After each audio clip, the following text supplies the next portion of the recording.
Hello friends, GK വേൾഡിന്റെ എല്ലാ വ്യൂവേഴ്സിനും ഇന്നത്തെ പുതിയ എപ്പിസോഡിലേക്ക് സ്വാഗതം. ഇപ്പോൾ നമ്മൾ കേരളത്തിന്റെ നവോത്ഥാന നായകന്മാരെ കുറിച്ചാണ് പഠിച്ചുകൊണ്ടിരുന്നത്. കഴിഞ്ഞ എപ്പിസോഡുകളെല്ലാം നിങ്ങൾക്ക് വളരെയേറെ ഉപകാരപ്രദമാണെന്ന് അറിഞ്ഞതിൽ വളരെയധികം സന്തോഷം. നിങ്ങൾ തരുന്ന ലൈക്കിനും കമന്റ്സിനും ഷെയറിനും ഒക്കെ ഒരുപാട് താങ്ക്സ് സോ മച്ച്. ഒരുപാട് താങ്ക്സ് ഉണ്ട്. തുടർന്നും നിങ്ങളുടെ സപ്പോർട്ട് അങ്ങോട്ട് ഉണ്ടാകുമെന്ന് ഞാൻ വിശ്വസിക്കുന്നു. ഈ അറിവ് മറ്റുള്ളവർക്ക് കൂടി ഉപകാരപ്രദമാകാൻ നിങ്ങൾ ഞങ്ങളുടെ വീഡിയോസ് ഷെയർ ചെയ്യാൻ മറക്കരുത്.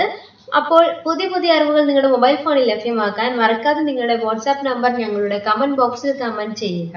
ഒപ്പം ഞങ്ങളുടെ ചാനൽ സബ്സ്ക്രൈബ് ചെയ്യാനും മറക്കരുത്. അപ്പോൾ ഇന്ന് ഞാൻ പറയാൻ പോകുന്നത് മന്നത്ത് പത്മനാഭൻ, കെ കേളപ്പൻ, VT ഭട്ടതിരിപ്പാട് ഇവരെ കുറിച്ചിട്ടുള്ള അറിവാണ് ഇന്ന് ഞാൻ നിങ്ങളുമായി പങ്കുവയ്ക്കാൻ പോകുന്നത്. അപ്പോൾ കേരളത്തിലെ മദൻ മോഹൻ മാളവ്യ എന്നറിയപ്പെട്ടിരുന്ന മന്നത്ത് പത്മനാഭനിൽ നിന്ന് തന്നെ നമുക്ക് ആദ്യത്തെ എപ്പിസോഡ് തുടങ്ങാം. മന്നത്ത് പത്മനാഭൻ ജനിച്ചത് 1878 ജനുവരി 2-ാം തീയതി. അദ്ദേഹം ജനിച്ച സ്ഥലം കോട്ടയം ജില്ലയിലെ പെരുന്നയിലാണ്. അദ്ദേഹത്തിന്റെ പിതാവ് ഈശ്വരൻ നമ്പൂതിരിയാണ്. മന്നത്ത് പത്മനാഭന്റെ മാതാവ് മന്നത്ത് പാർവതിയമ്മയാണ്. നായർ സർവീസ് സൊസൈറ്റിയുടെ ആസ്ഥാനം കോട്ടയം ജില്ലയിലെ പെരുന്നയിലാണ്. NSS ആദ്യ പ്രസിഡന്റ് കെ കേളപ്പനാണ്. NSSന്റെ ആദ്യ സെക്രട്ടറി മന്നത്ത് പത്മനാഭനാണ്. NSSന്റെ ആദ്യ ട്രഷറർ പനങ്ങോട്ട് കേശവ പണിക്കരാണ്.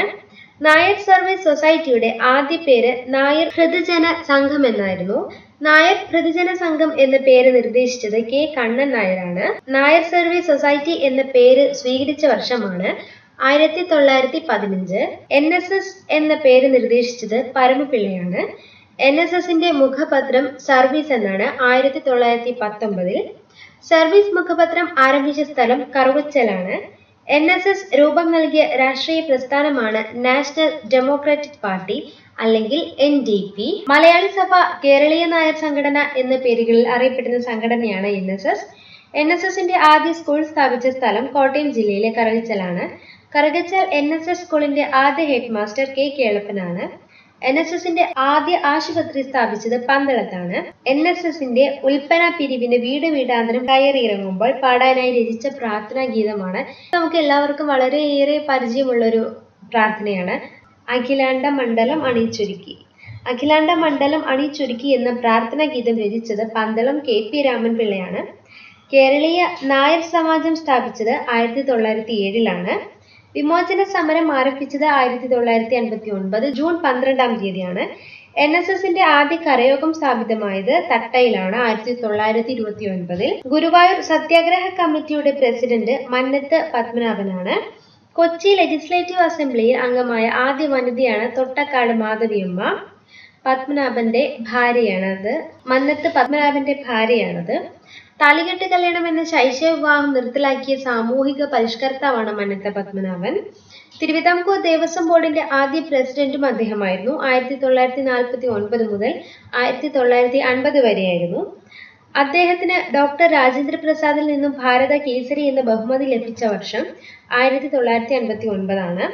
മന്നത്ത് പത്മനാഭന് പത്മഭൂഷൺ ലഭിച്ച വർഷമാണ് 1966. മന്നത്ത് പത്മനാഭന്റെ കൃതിയാണ് പഞ്ചകല്യാണി നിരൂപണം. മന്നത്ത് പത്മനാഭന്റെ ആത്മകഥയാണ് എന്റെ ജീവിത സ്മരണകൾ 1957. 1970 ഫെബ്രുവരി 25-ന് അദ്ദേഹം അന്തരിച്ചു. മന്നത്ത് പത്മനാഭനോടുള്ള ആദരസൂചകമായി തപാൽ പുറത്തിറക്കിയ വർഷമാണ് 1989. 1947 മുതുകുളം പ്രസംഗം നടത്തിയത് മന്നത്ത് പത്മനാഭനാണ്. വൈക്കം സത്യാഗ്രഹത്തിന്റെ ഭാഗമായി സവർണ ജാഥ നയിച്ചത് മന്നത്ത് പത്മനാഭനാണ്. വൈക്കം മുതൽ തിരുവനന്തപുരം വരെയായിരുന്നു അത്. വിമോചന സമരത്തിന്റെ ഭാഗമായി ജീവശിഖാജാഥ നയിച്ചതും മന്നത്ത് പത്മനാഭനാണ്. അത് അങ്കമാലി മുതൽ തിരുവനന്തപുരം വരെയായിരുന്നു. R ശങ്കറും മന്നത്ത് പത്മനാഭനും ചേർന്ന് രൂപീകരിച്ച പാർട്ടിയാണ് ഡെമോക്രാറ്റിക് കോൺഗ്രസ് പാർട്ടി 1950. മന്നത്ത് പത്മനാഭൻ R ശങ്കറിന്റെ സഹായത്തോടു കൂടി സ്ഥാപിച്ച സംഘടനയാണ് ഹിന്ദു മഹാമണ്ഡലം.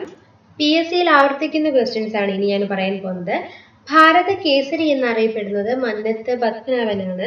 മന്നത്ത് പത്മനാഭന്റെ പ്രവർത്തന ഫലമായി രൂപം കൊണ്ട സംഘടനയാണ് NSS Nair service society. Nair service society രൂപം കൊണ്ടത് 1914 ഒക്ടോബർ 31 ഗോഖലെയുടെ സെർവന്റസ് ഓഫ് ഇന്ത്യ സൊസൈറ്റിയുടെ മാതൃകയിൽ രൂപീകരിക്കപ്പെട്ട സംഘടനയാണ് NSS. 1989 EMS മന്ത്രിസഭയ്ക്കെതിരെ വിമോചന സമരത്തിന് നേതൃത്വം നൽകിയത് മന്നത്ത് പത്മനാഭനാണ്. ഇനി ഞാൻ പറയാൻ പോകുന്നത് കേരള ഗാന്ധി എന്നറിയപ്പെടുന്ന K. കേളപ്പനെ കുറിച്ചാണ്. അദ്ദേഹത്തിന്റെ കാലഘട്ടമായിരുന്നു 1889 മുതൽ 1971 വരെ. K. കേളപ്പൻ ജനിച്ചത് 1889 ആഗസ്റ്റ് 24 അദ്ദേഹത്തിന്റെ ജന്മസ്ഥലം പയ്യോളിക്കടുത്ത് മുടാടി മുച്ചുകുന്ന് ഗ്രാമത്തിലാണ്. വൈക്കം സത്യാഗ്രഹത്തിന്റെ നേതാവായിരുന്നു അദ്ദേഹം. വൈക്കം സത്യാഗ്രഹത്തോടനുബന്ധിച്ച് ഐത്തോച്ചാടന കമ്മിറ്റി അധ്യക്ഷനും അദ്ദേഹമായിരുന്നു. ഗുരുവായൂർ സത്യാഗ്രഹ കമ്മിറ്റിയുടെ സെക്രട്ടറി K. കേളപ്പനായിരുന്നു. 1932 ഗുരുവായൂർ ക്ഷേത്ര സന്നിധിയിൽ നടന്ന നിരാഹാര സത്യാഗ്രഹം ഗാന്ധിജിയുടെ അഭ്യർത്ഥന പ്രകാരമാണ് നിർത്തിയത്. 1930 കോഴിക്കോട് നിന്ന് പയ്യന്നൂരിലേക്ക് ഉപ്പു സത്യാഗ്രഹ ജാഥ നയിച്ചതും K. കേളപ്പനായിരുന്നു. അങ്ങാടിപ്പുറം തളിക്ഷേത്ര സമരം, തിരുനാവായയിൽ നിരാഹാര സത്യാഗ്രഹം എന്നിവ നയിച്ച നേതാവും K. കേളപ്പനാണ്. പത്മശ്രീ നിരസിച്ച മലയാളിയും K. കേളപ്പനാണ്. തവനൂർ റൂറൽ ഇൻസ്റ്റിറ്റ്യൂട്ട് സ്ഥാപിച്ചതും അദ്ദേഹമാണ്. മലപ്പുറം ജില്ല രൂപീകരിച്ചപ്പോൾ കൊച്ചു പാകിസ്ഥാൻ സൃഷ്ടിക്കുകയാണ് എന്ന് അഭിപ്രായപ്പെട്ടതും K. കേളപ്പനാണ്. കോൺഗ്രസിൽ നിന്ന് വിരമിച്ച് സർവോദയ പ്രസ്ഥാനത്തിൽ ചേർന്ന നവോത്ഥാന നായകനാണ് K. കേളപ്പൻ. K. കേളപ്പൻ മാതൃഭൂമി പത്രത്തിന്റെ പത്രാധിപരായിരുന്ന വർഷങ്ങളാണ് 1929 1932. 1982 ലോക്സഭാ തിരഞ്ഞെടുപ്പിൽ K. കേളപ്പൻ പ്രതിനിധീകരിച്ച മണ്ഡലമാണ് പൊന്നാനി. K. കേളപ്പൻ 1982 പ്രതിനിധീകരിച്ച പാർട്ടിയാണ് കിസാൻ മസ്ദൂർ പ്രജാ പാർട്ടി. ഹരിജനങ്ങൾക്ക് വേണ്ടി 1921 ഗോപാലപുരത്ത് കോളനി സ്ഥാപിച്ച നവോത്ഥാന നായകനാണ് K. കേളപ്പൻ. K. കേളപ്പൻ തപാൽ സ്റ്റാമ്പിൽ പ്രത്യക്ഷപ്പെട്ട വർഷമാണ് 1990. ഇന്ത്യക്ക് സ്വാതന്ത്ര്യം ലഭിക്കുന്ന സമയത്ത് കേരള പ്രദേശ് കോൺഗ്രസ് കമ്മിറ്റിയുടെ അധ്യക്ഷനായിരുന്നു K. കേളപ്പൻ. അദ്ദേഹം അന്തരിച്ച വർഷമാണ് 1971 ഒക്ടോബർ 7. ഇനി PSCയിൽ ഇദ്ദേഹത്തെ കുറിച്ച് ആവർത്തിക്കുന്ന ക്വസ്റ്റ്യൻസ് ആണ്. NSSന്റെ സ്ഥാപക പ്രസിഡന്റ് ആണ് K. കേളപ്പൻ. വ്യക്തി സത്യാഗ്രഹത്തിന് ഗാന്ധിജി തിരഞ്ഞെടുത്ത ആദ്യ കേരളീയനാണ് K. കേളപ്പൻ.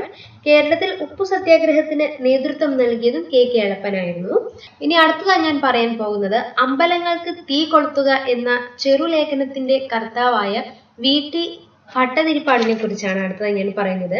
അദ്ദേഹത്തിന്റെ കാലഘട്ടമായിരുന്നു 1896 മുതൽ 1982 വരെ. അദ്ദേഹം ജനിച്ചത് 1896 മാർച്ച് 26 അദ്ദേഹത്തിന്റെ പ്രശസ്തമായ നാടകമാണ് അടുക്കളയിൽ നിന്നും അരങ്ങത്തേക്ക്. അടുക്കളയിൽ നിന്ന് അരങ്ങത്തേക്ക് എന്ന നാടകം പുറത്തിറങ്ങിയ വർഷമാണ് 1929. അടുക്കളയിൽ നിന്ന് അരങ്ങത്തേക്ക് എന്ന നാടകം ആദ്യമായി അവതരിപ്പിച്ചത് ഇടക്കുന്നയിലാണ്. അന്തർജന സമാജം, ബഹുമത സമൂഹം എന്നിവ സ്ഥാപിച്ചതും VT ഭട്ടതിരിപ്പാടാണ്. ബ്രാഹ്മണ സമുദായത്തിലെ ആദ്യ മിശ്ര വിവാഹത്തിന് നേതൃത്വം നൽകിയതും VT ഭട്ടതിരിപ്പാടാണ്. യുവജന സംഘം എന്ന പ്രസ്ഥാനത്തിന്റെ അമരക്കാരനാണ് അദ്ദേഹം. VT ഭട്ടതിരിപ്പാട് പങ്കെടുത്ത ഏക INC സമ്മേളനമാണ് അഹമ്മദാബാദ് സമ്മേളനം 1921. കേരളത്തിലെ ദരിദ്ര വിദ്യാർത്ഥികൾക്ക് പഠിക്കാനുള്ള സാഹചര്യം ഉണ്ടാക്കണമെന്നാവശ്യപ്പെട്ട് ഭട്ടതിരിപ്പാടിന്റെ നേതൃത്വത്തിൽ തൃശൂർ മുതൽ ചന്ദ്രഗിരിപ്പുഴ വരെ 7 ദിവസം നടത്തിയ കാൽനട പ്രചാരണ ജാഥയാണ് യാചനയാത്ര. 1931 അത്. കുടുംബമുറിക്കൽ, അന്തർജനങ്ങളുടെ വേഷപരിഷ്കരണം, മിശ്രഭോജനം തുടങ്ങിയ സാമൂഹിക പരിഷ്കരണങ്ങൾക്ക് നേതൃത്വം നൽകിയതും അദ്ദേഹമാണ്. 1968 മിശ്രവിവാഹ പ്രചാരണത്തിനായി കാഞ്ഞങ്ങാട്ട് നിന്നും ചെമ്മഴന്തി വരെ സാമൂഹിക പരിഷ്കരണ ജാഥ നടത്തി VT ഭട്ടതിരിപ്പാടാണ്. VT ഭട്ടതിരിപ്പാടിന്റെ ആത്മകഥയാണ് കണ്ണീരും കിനാവും. VT ഭട്ടതിരിപ്പാടിന്റെ പ്രശസ്തമായ വാക്കുകളാണ്: എന്റെ സഹോദരി സഹോദരന്മാരെ, കരിങ്കല്ലിനെ കല്ലായി തന്നെ കാണുക, മനുഷ്യനെ മനുഷ്യനായി. അദ്ദേഹം അന്തരിച്ച വർഷമാണ് 1982 ഫെബ്രുവരി 12. ഒരമ്പലം നശിച്ചാൽ അത്രയും അന്ധവിശ്വാസം നശിക്കുമെന്ന് അഭിപ്രായപ്പെട്ടത് C. കേശവനാണ്. എന്നാൽ അമ്പലങ്ങൾക്ക് തീ കൊളുത്തുക എന്ന ചെറുലേഖനത്തിന്റെ കർത്താവ് VT ഭട്ടതിരിപ്പാടാണ്. യോഗക്ഷേമ സഭയുടെ പ്രധാന പ്രവർത്തകനായിരുന്നു VT ഭട്ടതിരിപ്പാട്. യോഗക്ഷേമ സഭ രൂപം കൊണ്ടത് 1908. യോഗക്ഷേമ സഭയുടെ മുദ്രാവാക്യമാണ് നമ്പൂതിരിയെ മനുഷ്യനാകുക. യോഗക്ഷേമ സഭയുടെ ആദ്യ അധ്യക്ഷനാണ് ദേശമംഗലം ശങ്കരൻ നമ്പൂതിരിപ്പാട്. യോഗക്ഷേമ സഭയുടെ മുഖപത്രമാണ് മംഗളോദയം. യോഗക്ഷേമ സഭ പുറത്തിറക്കിയ 2 മാസികകളാണ് ഉണ്ണി നമ്പൂതിരി മാസികയും യോഗക്ഷേമ മാസികയും. യോഗക്ഷേമ സഭ വിധവാ പുനർവിവാഹ പ്രമേയം പാസാക്കിയത് പേരമംഗലം സമ്മേളനത്തിലായിരുന്നു 1939. VT ഭട്ടതിരിപ്പാടിന്റെ പ്രമുഖ രചനകളാണ് ഇനി ഞാൻ പറയാൻ പോകുന്നത്. കണ്ണീരും കിനാവും, കർമ്മവിഭാഗം, ദക്ഷിണായനം, ചക്രവാളങ്ങൾ, വെടിവട്ടം, രജനീരംഗം, പോംവഴി, എന്റെ മണ്ണ് തുടങ്ങിയവ. ഇന്ന് ഞാൻ നിങ്ങളുമായി പങ്കുവച്ച ഈ അറിവുകളെല്ലാം നിങ്ങൾക്ക് തീർച്ചയായും ഉപകാരപ്രദമാണെന്നാണ് ഞാൻ വിശ്വസിക്കുന്നത്. തീർച്ചയായും ഞങ്ങളുടെ ചാനൽ സബ്സ്ക്രൈബ് ചെയ്യാൻ മറക്കരുത്. ഒപ്പം നിങ്ങളുടെ വാട്സാപ്പ് നമ്പർ ഞങ്ങളുടെ കമന്റ് ബോക്സിൽ കമന്റ് ചെയ്യുക. തുടർന്നും ഞങ്ങളുടെ വീഡിയോസ് കാണുക. നിങ്ങളുടെ ലൈക്കിനും ഷെയറിനും സപ്പോർട്ടിനും ഒക്കെ ഒരിക്കൽ കൂടി ഞാൻ നന്ദി പറയുകയാണ്. അപ്പോൾ തീർച്ചയായും ഞങ്ങളുടെ വീഡിയോ ഷെയർ ചെയ്യാൻ മറക്കരുത്. നാളെ പുതിയ എപ്പിസോഡുമായി ഞാൻ നിങ്ങളുടെ മുൻപിൽ വരുന്നതാണ്. അതുവരെ bye and thank you for watching my channel.